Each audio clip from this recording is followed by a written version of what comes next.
आप सभी ने न्यूज़ सुनी होगी। न्यूज़ क्या, इसको हम एक सैड न्यूज़ बोलेंगे कि जो हमारे पूरे देश में इस टाइम फैल गई है कि महाकुंभ में जो इतना बड़ा हादसा हुआ है, कितने माँ-बाप अपने बच्चों से बिछड़ गए, कितने वृद्धजन हैं जो वहाँ पे अपनों की तलाश में घूम रहे हैं। कितनों को वहाँ पे चोटें आई हैं और कितनों की वहाँ पे मौत हो गई है, कितनों ने अपनों को खो दिया। ये इस टाइम पूरे देश में भक्ति की लहर छाई हुई थी। यहाँ पे इतने लोग आए हुए थे दर्शन करने के लिए, पुण्य कमाने के लिए आए हुए थे, लेकिन कई लोग ऐसे हैं जो वहाँ पे पुण्य कमाने के बजाय पाप कमाने के लिए पहुँच जाते हैं। तो अगर आप लोगों ने अगर पुण्य नहीं कमाना तो वहाँ पे पाप भी ना फैलाइए। पता नहीं कितने साधु संतों की भक्ति वहाँ पे रंग लाती है, कितने लोगों का अच्छा जो कर्म होता है वो आगे आता है, तब जाके ये कुंभ का वहाँ पे लोग दर्शन करके आते हैं, स्नान करके आते हैं। लेकिन कई लोग ऐसे होते हैं कि वो लोग व्यवस्था बनाने के बजाय और बिगाड़ देते हैं और उनकी वजह से कितने बच्चे तड़फे हैं, कितने माँ-बाप तड़फे हैं, कितने वृद्धजन वहाँ पे अभी तक तड़फ रहे हैं, अपनों की तलाश में खोज रहे हैं। आप ये सोचो अगर घर में हम कोई एक शादी भी करते हैं, छोटा-सा फंक्शन भी करते हैं तो उसकी हमें कितनी तैयारियाँ करनी पड़ती हैं और फिर भी कोई ना कोई कमी रह जाती है। तो वहाँ पे देखो जाके कि यहाँ पे कितने करोड़ों की तादाद में लोग आए हुए थे। उनको सँभालना तो दूर, हेल्प करना तो दूर, आप लोगों ने जो थोड़ी-सी वहाँ पे लापरवाही की, किसी की भी गलती हो उसमें कितने लोगों को भुगतना पड़ रहा है, कितने लोग परेशान हो रहे हैं वहाँ पे। और ये सोचो कि सीएम योगी जी, उनके ऊपर क्या बीत रही होगी। सब उन्हीं को बात कर रहे हैं कि ये क्या हो गया, क्या हो गया? गलती चाहे इसमें किसी की भी हो। वहाँ पे जाके कई लोग तो वायरल हो गए। किसी ने मोनालिसा को फ़ेमस कर दिया, फ़िल्मों में एंट्री दिलवा दी। किसी ने ममता कुलकर्णी को फ़ेमस कर दिया, आईआईटी बाबा को फ़ेमस कर दिया। तो कई लोग वायरल हो गए, कई लोग पैसा कमा गए, लेकिन कई लोग जो थे वो अपनों को ही वहाँ पे खो दिया उन्होंने जाके, जहाँ पे मंत्रों की आवाज़ें आती थी। सोचो जिस पावन धरती पे मंत्रों की आवाज़ आती थी, पुण्य कर्म कमाने जाते थे, लोगों ने वहाँ जाके पाप कमा लिया। सोचो कितनों की बददुआएँ ली होगी उन लोगों ने जिनका इसमें हाथ है। जो भी इन्होंने गलत काम किया है, जिसका इसमें हाथ है, तो सोचो भगवान उनको कभी माफ़ करेगा? तो तुम ये ना सोचो कि तुम लोग इतना पाप कमाते जाओगे और एक डुबकी लगाओगे और तुम्हारे सारे पाप धुल जाएँगे। इसके लिए तो शायद तुम्हें भगवान भी माफ़ नहीं करेगा। जिन्होंने भी ये काम किया है, जिसकी वजह से इतनी लोगों की आँखों में आँसू आए हैं, जितनों की वहाँ पे आत्माएँ रोई हैं, जितनों के वहाँ पे दिल रोए हैं। जिसका भी इसमें हाथ है, सोचो उनको क्या सज़ा देगा परमात्मा। और फिर लोग सोचते हैं कि जितने मर्ज़ी पाप करते जाएँ, तो गंगा मैया में जाके डुबकी मार लेंगे हम। तो इन पापों की सज़ा तो कुछ भी दे सकता है परमात्मा तुम्हें। तो ज़रा भगवान से डर के रहो, जिन्होंने ये काम किया है, जिसकी वजह से इतने लोग बेघर हो गए हैं।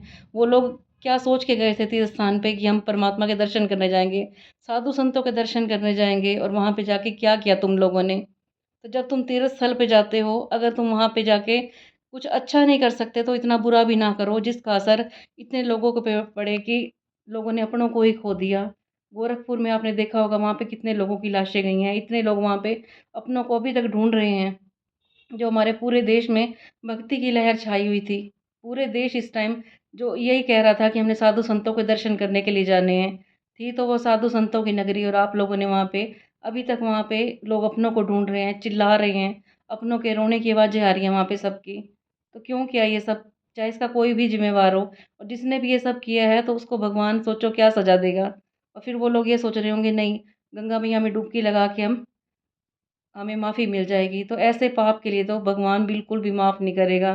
तो सबसे हाथ जोड़ के ये प्रार्थना करते हैं सारे ही कि जो भी ये वीडियो देख रहे हो कि ये कहना चाहिए उन लोगों को कि अगर आप लोग कोई अच्छा नहीं काम कर सकते तो कम से कम बुरा ही ना करिए। आप अपने घर पे रहिए तो आप जैसे लोगों को कुंभ में जाने की ज़रूरत ही नहीं है। तो मैंने एक वीडियो पहले भी बनाई थी कि महाकुंभ में स्नान करने से पहले सिर्फ़ अपने दिल के अंदर ये सवाल पूछ के देखना कि तुम उस वहाँ पे जाने के लायक हो? तो जिन्होंने भी ये काम किया है, क्या वो लायक हैं इस काम के लिए? वहाँ पे जाने के लिए, गंगा में डुबकी लगाने के लिए? क्योंकि वो एक तीर्थ स्थल है, वहाँ पे सिर्फ़ अच्छे लोग ही जा सकते हैं। तो हमें पहले सोचना चाहिए कि हम वहाँ पे जाने के लायक हैं भी या नहीं है। सोचो कितने दिनों की तैयारी थी, कितनी पुलिस प्रशासन ने तैयारी कर रखी थी वहाँ पे और थोड़े लोगों की वजह से जिन्होंने गलत काम किया है, उन्होंने सारे देश को इस टाइम टेंशन दे दी, कितनों को अपनों से जुदा कर दिया और ये जो उनकी हाय लग रही है, कितनों की बददुआएँ लगेंगी, कितना लोग रो रहे हैं, चिल्ला रहे हैं, कितनों को वहाँ पे चोटें आई हैं। सोचो कब जाके इनकी जान की भरपाई होएगी और ये उनको ऐसा दुःख मिला है कि सारी ज़िंदगी इसकी भरपाई नहीं हो सकती क्योंकि अपनों से जब बिछड़ते हैं ना लोग तो सारी ज़िंदगी फिर उनको याद रहती है। सारी ज़िंदगी के नाम के आप लोगों ने आँसू दे दिए। कहाँ तो महाकुंभ में मंत्रों की गूंज होती थी और कहाँ पे अब वहाँ पे अपनों के चिल्लाने की आवाज़ें आ रही हैं और इस टाइम तो उन्होंने रास्ते भी बंद कर दिए हैं। तो महाकुंभ में जाने से पहले हमेशा ये देख लें कि आप वहाँ पे जाने के लायक हो भी या नहीं हो। तो अगर आपके अंदर इतना बुरा काम करने की चाह भरी हुई है, तो आपको जाने की कोई ज़रूरत नहीं है, अपने घर पे ही रहो। किसी के जीवन में दुःख लाने की आपको कोई हक नहीं है, क्योंकि भगवान ने आपको यहाँ पे धरती पे भेजा था अच्छे कर्म करने के लिए।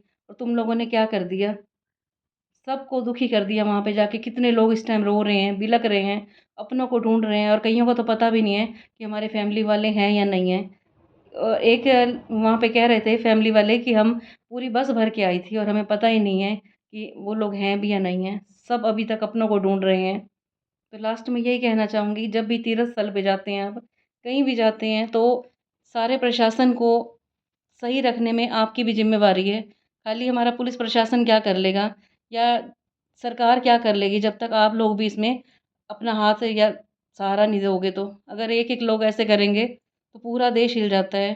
पता नहीं किसकी कमी थी ये, किसकी वजह से ये पूरे देश में बुरा हाल हो गया वहाँ पे। और पहले देखा होगा आपने कि वहाँ पे आग भी लग गई थी और ये भी शायद किसी की चाल हो सकती है, पता नहीं किसने किया होगा, ये भी कुछ नहीं कह सकते।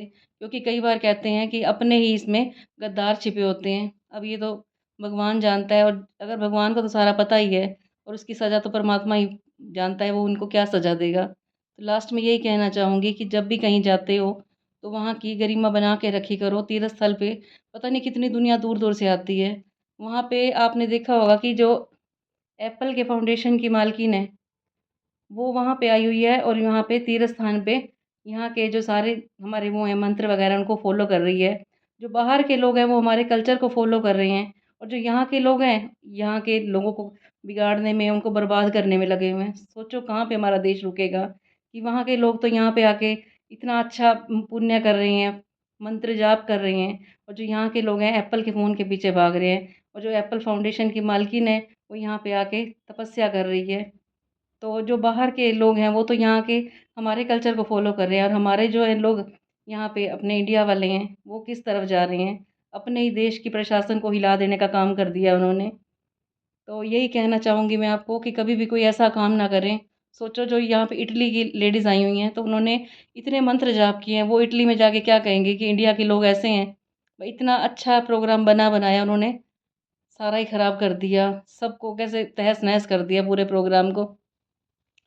चलो अपनी वीडियो का मैं यहीं पे एंड करती हूँ और लास्ट में फिर हम यही कहेंगे कि कभी भी कोई ऐसा काम ना करें, क्योंकि हम सबसे बड़ा पाप है हमारी वजह से किसी की आंखों में आंसू आना। तो कितने लोग वहाँ पे रो रहे हैं, तड़फ रहे हैं। तो यहीं पे एंड करती हूँ मैं अपनी वीडियो का।